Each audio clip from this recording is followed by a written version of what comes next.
Have you ever been in a country famous for its wines and had no idea what to order? You're at a dinner in Italy, a terrace in France, or a tavern in Spain. And when the wine list arrives, you skip it and end up ordering a Coke. Then you leave thinking you missed out on something. We're outside the map, and today we're here to tell you that you're not alone. A lot of people think wine tasting is only for experts. People who talk about black cherry notes, silky tannins, or terroir. But the truth is, wine wasn't born for that. Wine was made to be shared, enjoyed, and to accompany everyday life. You don't need money or a sommelier diploma to know whether you like a wine or not. In this video, you'll learn the basics of tasting wine, without all the jargon. Because yes, there is a simple way to enjoy wine when you're traveling. And all you need are your senses. If you're curious about this world of flavors, don't miss our playlist on regional food and drinks across Europe. Let's start from the outside and gradually go deeper into the world of wine. First, the glass. Have you ever wondered why wine isn't usually served in just any glass? It might seem silly, but it's not just about looks. The base of a wine glass is wide and the rim at the top is narrower. This helps concentrate the wine's aromas near your nose so you can smell it more intensely and enjoy its aromatic notes. Maybe you've asked yourself how to hold a wine glass and whether it really matters. And yes, it actually changes everything. Holding the glass by the base or stem keeps your hand from touching the bowl, which means you won't warm the wine. It'll stay at the right temperature, and it looks more elegant too. Do you look at the wine in your glass and think it all looks the same? Red, white, rosé, and that's it? In reality, the color of wine can tell you a lot before you even taste it. From its age to its intensity or style.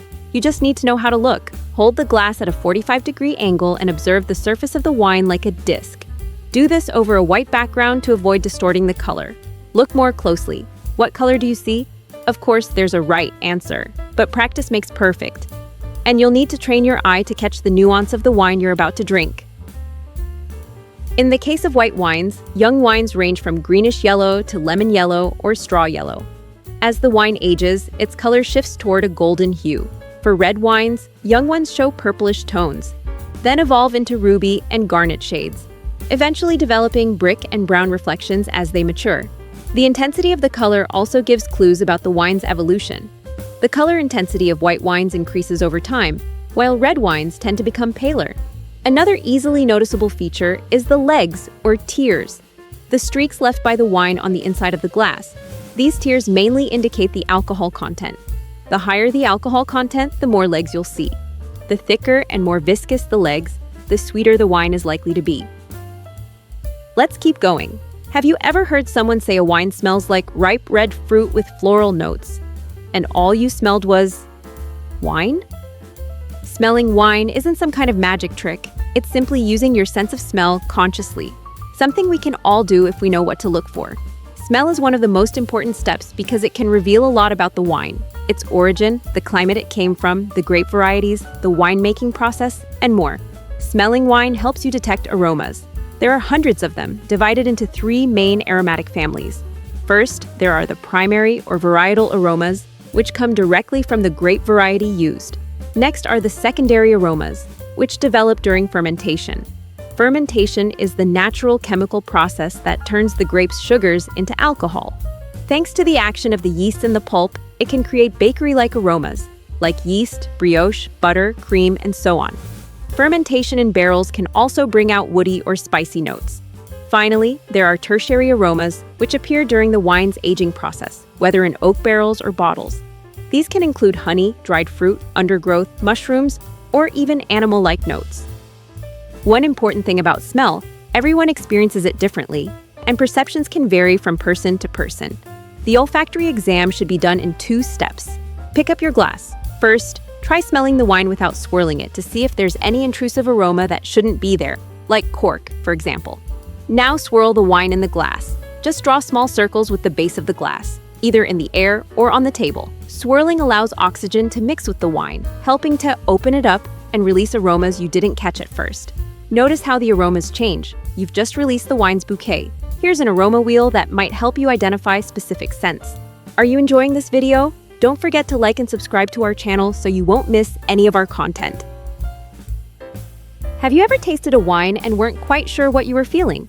Sweet? Acidic? Just alcohol? Pay closer attention. Do Do you know what flavor really is? In everyday life, we often say something tastes like vanilla or tastes like banana. But that's a mistake. Vanilla and banana are aromas, not flavors. In fact, flavor is a combination of three things. Aromas, perceived through retro-olfaction, smelling through the back of the nose. Flavors, detected by the tongue, and tactile sensations, felt throughout the mouth. So, tasting wine is really a blend of gustatory, olfactory, and tactile experiences. Wine lovers and professionals have a trick to intensify the flavor. They draw air into their mouth while the wine is inside, sometimes in a loud or funny way. It helps amplify the aromas even more. Of course, during a wine tasting, you can spit the wine out. It won't change your perception. This might seem rude, but it's actually a common practice in professional tastings. In fact, we don't have sensory receptors in our stomach. Everything happens between the nose and the mouth. There are 4 basic tastes detected by the taste buds on your tongue: sweet, sour, bitter, and salty. Let's take acidity as an example. Acidity is present in all wines and brings freshness. Grapes are naturally acidic, and part of a winemaker's skill is knowing how to manage that acidity. It's a real art. Acidity varies depending on the grape variety and the climate. For example, in Germany, wines tend to have pronounced acidity due to the cold temperatures. In Australia, wines are more sunny, acidity is lower, and the wines tend to be rounder. Recognizing acidity in your mouth is pretty simple. It makes you salivate. Bitterness, on the other hand, gives a rough, dry feeling. Sweetness creates a smooth and pleasant sensation. Saltiness is quite rare in wine, and if present, it feels spicy or even irritating. When you taste wine, you're not just tasting it, you're feeling it.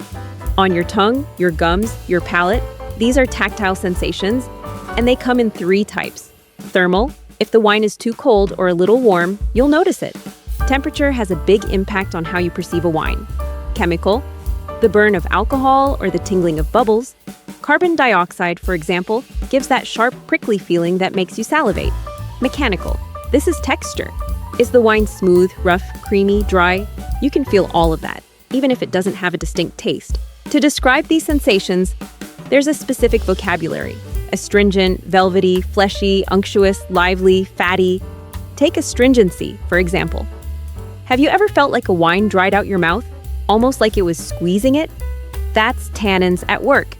Tannins are natural compounds that come from the grape's skin, seeds, and stems. They can also come from oak barrels if the wine was aged in wood. Their amount and quality vary depending on many factors: the grape variety, its ripeness, and how long the wine was macerated. Now, let's talk about body. When we say a wine has body, we're talking about how it feels in your mouth. Is it light like water or dense like cream? Body is mostly determined by the wine's tannin and alcohol content. That's why a wine can be light-bodied, full-bodied, powerful, or even bold. There's no need to memorize fancy words. If the wine feels heavier in your mouth, it probably has good body. And if it dries out your tongue, it has strong tannins. It's that simple. Finally, to assess the quality of a wine, we look at its balance. A wine is considered balanced when all the flavors and sensations in the mouth are in harmony. Among alcohol, acidity, and tannins, none should overpower the others. The final stage of a tasting is evaluating the wine's length, also known as aromatic persistence. That is, how many seconds the aromas linger in your mouth after swallowing. The longer they last, the higher the quality of the wine. If you're curious to learn more about wine and visit one of the world's most iconic cities where wine is a lifestyle, start planning your next trip to Bordeaux.